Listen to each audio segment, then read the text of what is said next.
The Oasis Podcast Live is back. We are coming to Manchester on the 11th of December, FAC 251, featuring the Oasis tribute band, Oasis Supernova, YouTube sensation James Hargreaves debuting his new band, plus special guests, exhibitions, competitions and more.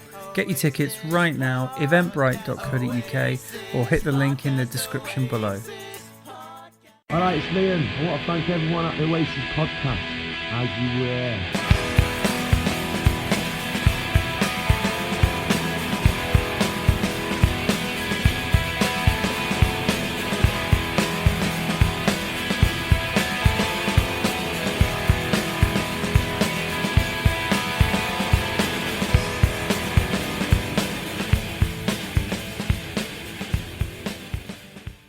We are with episode 2, I suppose, of Oasis A to Z, and I love going through it A to Z. I think it's the most entertaining way to do it because, you know, the first thing is Oasis A to Z is not A to Z; it's bracket to Y, which is just bizarre. But you know, there we are. So we've done cigarettes in brackets as long as they've got closed brackets, cigarettes in hell, and we are now up to open brackets. Get off your closed brackets, high horse lady. And so just some basic facts on the track. So it is on Dig Out Your Soul, which is the last album. As I say, it's hard. It's one of those things that Oasis recordings haven't necessarily been documented, say in the same way that Beatles recordings have. So we don't know when this was recorded specifically. We don't know who played on it specifically. We know that it was produced by Dave Sardy, as they all were. We know the lineup of Oasis at the time played on it, and you've got the credits of the Dig Out Your Soul album, which kind of give you a feel for who has played on it. But it's not like with the Beatles where you can say, oh well, this was, you know, session 2 at 10 o'clock till 4 o'clock on, you know, the 27th of January. You know, we just haven't got that level of detail with Oasis. But what we do know about Dig Out Your Soul is it was recorded, there were 2 sets of sessions. In 2007, we had Abbey Road, and then in Los Angeles as well. And so, at some point, it will have been recorded in one of those sessions. There's stuff out there saying that Noel was quoted as saying it was one of the earliest songs written for the album, and and he said it almost didn't make the album, but because they felt that the bass was so heavy on it that he decided he would keep it. And I'm personally of the opinion that it shouldn't have been one of the ones kept. I think it's one of the weakest Oasis tracks, and I wouldn't have it in there. But what's your view on it, Michael? Well, I think... the first thing you got to remember is that, as far as I know, I don't know if necessarily the intention was to have it on the album in the first place. I think that, if I'm right, there was a couple of other songs that Noel wanted to put on the album, but because Liam, let's say that Noel is saying all these things. Allegedly, Liam couldn't get the vocals, or what was off doing something else, and couldn't put vocals on a couple of other songs, which led to them putting "Get Off Your High Horse" and maybe there's another song on Dig Out Your Soul that got put on there instead because these couple of songs that they wanted to do weren't done. Mm-hmm. Or whatever it was, he didn't get to record the vocals on them. So yeah, which is a shame because, you know, obviously I Want to Live in a Dream has then resurfaced on Noel Gallagher High Flying Birds and is, I think, a really great song. But it is. I just wish Liam was singing it. It's one of those other ones, the same as his version of Lock All the Doors. You just think, this is a Liam song. You know, fine, there's a lot of songs that Noel sings very, very well, but there's certain songs that would just be that so need the suited. snarl, don't they? They do. And you imagine him, want to live in a dream, like a machine. It would be perfect. It would be brilliant. And it didn't happen, but... It's the elongated vowels, isn't it? You know, anything that needs a little bit of drawn out A-E-I-O-U... Yeah. Liam's your man. He certainly is. Sunshine, as we talked about. Yeah, exactly. But so what's going on in Get On Your... So firstly, lyrically, there's not much to it. You know, there's like 3 lines, isn't there? There's like 3 lines, you know, and that line about I mean, get off your high horse, lady. I mean, is it him moaning at his girlfriend? You know, like, you Yeah. know, is, Well, I don't know if this is something that gets spoken about a lot, but I mean the melody is put on your high heel sneakers. You know that yes. song? Yep, yeah, absolutely. It's that. I mean, you know, they get accused of nipping bits from lots of songs, but I don't know if that necessarily is one that gets spoken about a lot. And obviously, you know, lots of people have done versions of that song. Beatles did a version. Rod Stewart did a version. Mm-hmm. There's a lot of versions from this. Maybe the Stones did a version. There's a lot of versions from the '60s of that song. So. Put on your red dress, baby. Lord, we're going out tonight.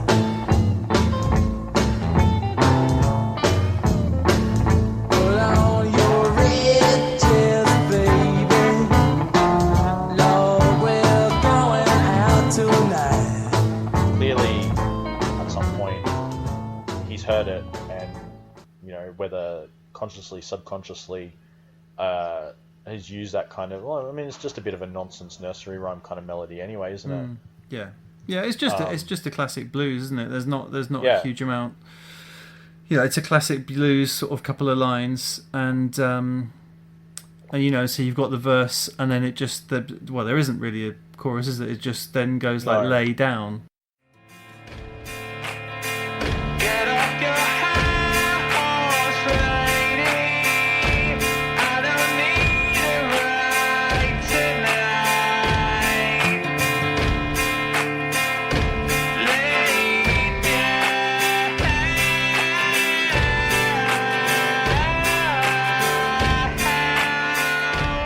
down. And that's it. And he just elongates the note, as we said, and then that's about it. I mean, so lyrically, I mean, I don't think there's anything to even. I mean, I think you'd have to really. No one's finding much meaning in it, are they? No, you'd have to reach to find. And he says your soul song singing. And you're like, oh, come on. Yeah. You know, that's just not. That's just a bit lazy for me. Soul song singing. Just say High Heel Sneakers is Tommy Tucker, originally recorded 1963. I think it was a thing that I think the Beatles definitely did a version. I'm pretty sure, and it's might have even been like a Cavern Club song that they did. You know, when they used to do lots and lots of covers. Sure. But yeah, there's lots of different versions of it. Yeah. And you know, lyrically, it doesn't really have much more meaning either. Like, no one's citing it as their favorite piece of meaningful text in pop music. No, I mean, so it's get off your high horse, lady. I don't need a ride tonight. So, I mean, is it a joke is it like a sort of a half-hearted sex joke maybe as well? I don't quite. Maybe. Yeah, it could be. Know. I mean, in my mind, and I think, I mean, Dig Out Your Soul is a great headphone album. Yes. More than probably. Maybe even more than any other Oasis album. Be Here Now is a great headphone album as well, because you hear million things going on. You know, many guitar parts that you maybe haven't heard before. But I think Dig Out Your Soul is a really great headphone album, particularly because obviously it's the bassiest album they ever did. And to me, I think the song, more than anything, lyrically it's nonsense. It's kind of like the midway point of the album. Yeah. It's the intermission, if you will. I mean, I think that album is really quite cinematic in the kind of vision that it maybe gives you. I mean, this is me. I see it as I see the album as a bit of it's almost like a road movie kind of thing. Yeah, and I this see is that. like they're out. This song particularly, you know, they're out in the wilderness. They're out in a kind of environment not dissimilar to a lot of the things that Noel's done the last few years. You know, the videos from the first album, Yeah. even the cover of the new album. You know, there's a lot of stuff out in the Wild West of America, I guess. Yeah. And I Yeah. kind of see this song as like some kind of weird psychedelic trip through kind of that kind of landscape. Absolutely, I think that's a So, good so shout. it's more. It's got So a it's kind- more, you know, it's more to do with the feel of it as opposed to the lyrics, which is Yeah. quite different to, you know, anything pre Dig Out Your Soul. You know, they're going a lot more into grooves and how the music feels and all that kind of stuff. Which, you know, I think that's part of the reason that at the time I was so disappointed that they split, because I kind of wondered what they were going to do after that, because I thought, you know, this is a totally new phase of the band. If this is what they're going to continue to do, and this is what they're eventually opening themselves up to, this could get really, really interesting. And I think that, judging from the trailer for Who Built the Moon, I think this is kind of what Noel's going to be going for now. At least I hope so. This is kind of what I've always hoped he would do solo. Yes. Like yeah. more kind of along this line. Obviously not as you know, nonsense as Get Off Your High Horse, but you know, something a bit more out there, a bit more challenging, instead of just like acoustic guitar, bit of drums. Yeah. Yeah, stuff like that, you know. Yeah, no, absolutely. And I mean, just looking at the chords of it, you know, you've got it's D minor 7, C, G, F major 7, all the way through. Basically, it's a very, very simple, basic, you know, guitar song, as you said. So even in the, I mean, and it's very much split into two. So you've got the first part where it starts on this. It's just got this insistent kind of guitar going all the way through it.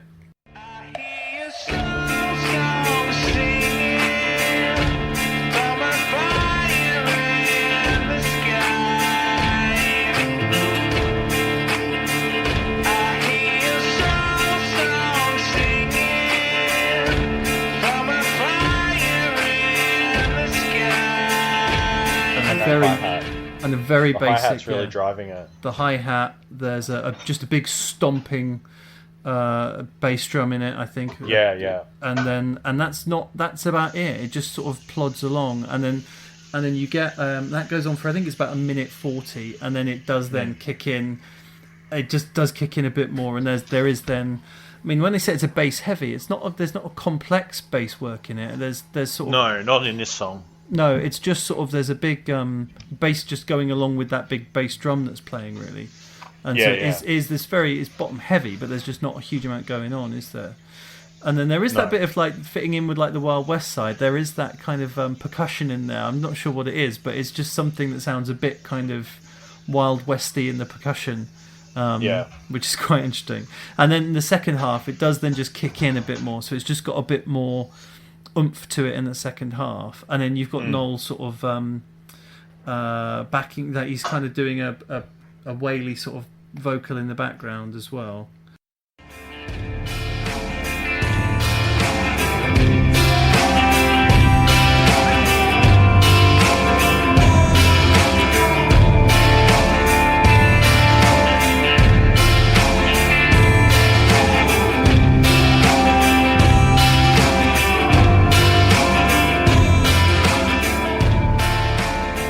And then that piano. Yes, and then the piano comes in, and then it has like another, as if they didn't think it had gone on for long enough. These managed to sort of drag out this huge piece over, you know, this nothing song really over almost 4 minutes, and then they have the officially sitting in this song is then there's that bit of like someone walking down a beach or on something, the gravel, on a gravelly, or like whether it's so they've shoved that in here as well.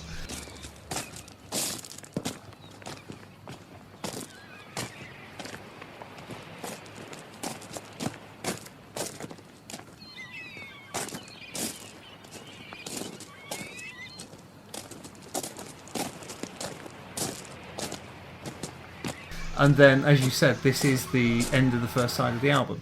So it's coming after I'm Out of Time. You get this, which is sort of a very slow and ponderous way to close. You know, I know if you most people don't experience an album in half unless you listen to vinyl. But you still, if you're sequencing an album, that would still be in mind. And then the second side of the album starts with Falling Down, which is, I think, a great way to start a side two. But yeah, so just a bit, unusual. I wouldn't have had it on the album. I probably wouldn't have even had it on a B-side. Maybe like a bonus track. But there's so many more things around that time that could have been on that album instead of it, like a Lord Don't Slow Me Down or a Boy with the Blues and things like that. There was other stuff there that could have been on there, and unfortunately, as we've said on here before, like with when I was talking to Nick Amos about Standing on the Shoulder, it just feels like they've gone, yeah, that'll do, chuck that on. Yeah, that'll do, chuck that on. And you think, no, come on, like you've crafted these things, Don't you think that you should actually spend a little bit more time and pick these a bit? But anyway, there we go. I mean, the only thing with that would be, there's always probably time pressures in terms of, you've got to finish the album because you've got a tour coming up. It's not like they're a cottage kind of thing where you can just put on a show straight away.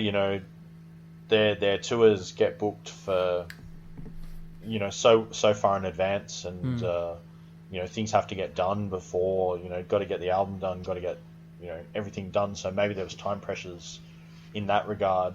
I mean, yeah, for me, it just works in terms of setting up a vibe, basically, in terms of that part of the album. That's, it's it's kind of a middle point from the start to the end of it. Yeah. Fair enough. More about the vibe of the song. I guess that's probably what I'm trying to say. It's more the vibe. It's the vibe. Yeah, I get it. And actually listening to it, on headphones and actually listening to it and paying a bit more attention to it in the last sort of having done this, I have given it a little bit more appreciation. Not much more, but a little bit more. But no, it's still one of my least favourite Oasis tracks. And the results of my sort of poll on it have brought that out as well. It's had 37% of people chose 2 out of 5, 30% 3, 24% 4, 9% of people chose 5 out of 5, and that's the thing. I think I maybe put it as 4. You put it as 4. I think I've put it as 3 or 2, and then just having a look at the comments, basically. Richard Bowes, who writes for the website, said, which is patreon.com/OasisPod, very much filler, which is literally was because Liam didn't record Vox for Record Machine, so hard to judge beyond that, bang average. Joe Ryan says, I think it's even more damning on Noel's behalf. Oh, fuck it, that'll do. Should have been the name for the album. Yeah. And what else have we got? Chris PT says, it's a great example of plagiarism. There's loads of others before with... Oh, hold on. Chris Petey says it's a great example of plagiarism. Foodman Beard says definitely a what were they thinking moment. Noel's Vox are brutal on that one. I think I'd like it more without the Vox, to be honest. Yeah, we haven't mentioned that. There's a lot of production on Noel's vocals on this one, isn't there? There's a lot of echo. A lot of echo on it. I think that really embellishes the atmosphere of it, though. I think they're trying to do something a bit different, a bit not what's expected or not what they've done before rustic? On that album, whether it be rustic, maybe? Sorry, I was going to say rustic. It's almost like the vocals being recorded could be like a 1920s, like a Robert Johnson sort of thing, kind of going with the whole so Dust there's Bowl. A bit of a bluesiness to it. Yeah. Mark Ovrani said Liam Gallagher should have sung it. David Walker says, I'd give it 1. It's bad. I'd even forgot this song existed till I saw this. It's hard to go into detail. You hear it and just know it's a bad one. Huh. Grandpa Batman gave it 0 and then 4 sleeping emojis. Chris Burgoyne gave it 1 and said bad. S.Some7 said meh, ponderous, slow, repetitive and a bit forced folk psychedelia. Almost felt like a rough Noel Gallagher High Flying Birds demo. Yeah, that's true. I think that to some degree, to me, it kind of, that and maybe a couple of the other songs on that album really signal where Noel ends up going, in the years since then. Obviously, his lyrics on pretty much all the songs on the last two albums have been, a bit more thought out and a bit more articulated and a bit, more words and stuff. But it to me, it does kind of have a bit of in retrospect, it has it's a bit of a signpost to where he goes, and I think, like I said, probably to where I think he's going to go with the new album. Yeah. Yes. No, definitely. Who else we got? Daniel Best said, not that bad. Sunday Morning Call, now that is bad. Okay. Yeah. Well, we'll get to that in about a year. Eventually. Clarkey says, it fits the feel of the album. Would love to see where they went from it. Good shout. Adam Burling says it sounds like more of an interlude than an actual song. That's exactly what you said, Michael. When NG had so few tracks on the album, it's hard to believe this made the cut. Yeah. Who's this? Supernova Dragon said, easily one of the worst Oasis tracks of all time, one of the worst Noel has wrote, and the awful production only ignites my hate for it. Joe Ryan 01 says, one is about right, filler, barely a B-side. See, we're getting a picture here, aren't we? Let's do a couple more of these. Darren Russell said, awful song, up there with It's Getting Better, Man. It's Getting Better, man's great. That's a great song. Well, there you go. And Charles Echo says, should have ended after 2 minutes 20 and first 1 minute 40 is dull.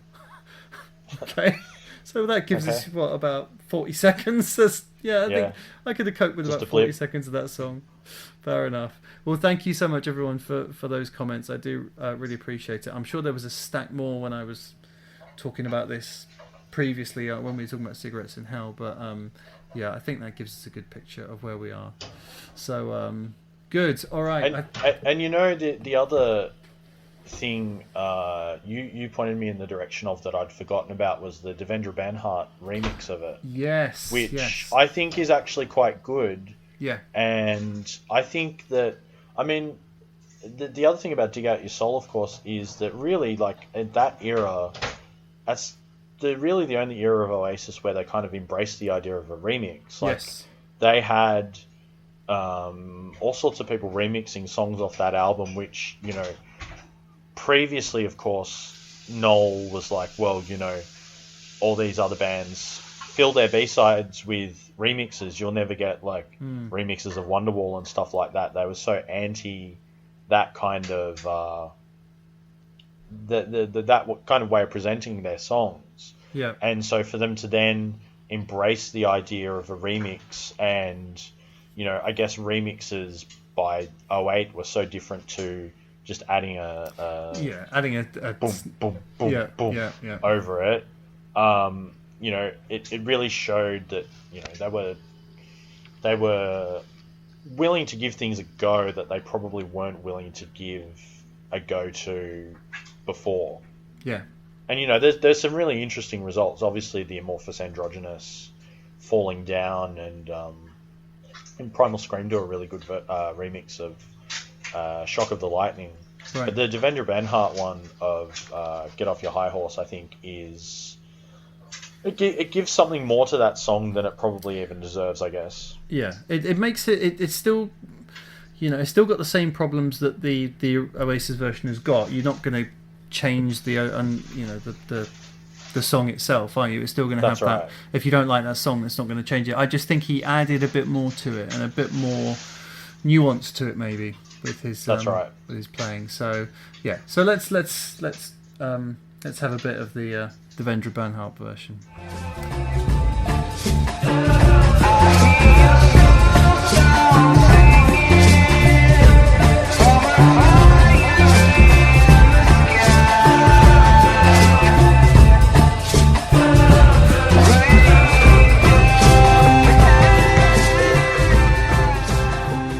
Good. All right. Well, I don't think there's anything else to say on that one. Is there? I'm surprised we managed to get that much time out of High Horse Lady.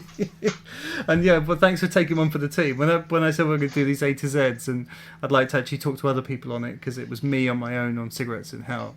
And I think everyone said, "Oh, can I do Master Plan or can I do whatever?" And it's like, can someone do Get Off Your High Horse Lady, please? Because that's next. So, yeah. But yeah. So thank you. That's all right. Any time you want commentary on obscure Oasis B-sides or album tracks, I'm your man. Yeah, well, I think we'll get you back. Well, it's probably going to be like a year down the line, but Mucky Fingers then, if that's your name. Yeah. I need to say about that as well. There is plenty to say about that one, and another really good instance of Noel taking things and using them for his own purposes. Let's say that. Yeah. Cool. Good. All right. Well, I'll let you go and get on with your day, and I'm gonna go to bed. So yeah. All the best, man. Thank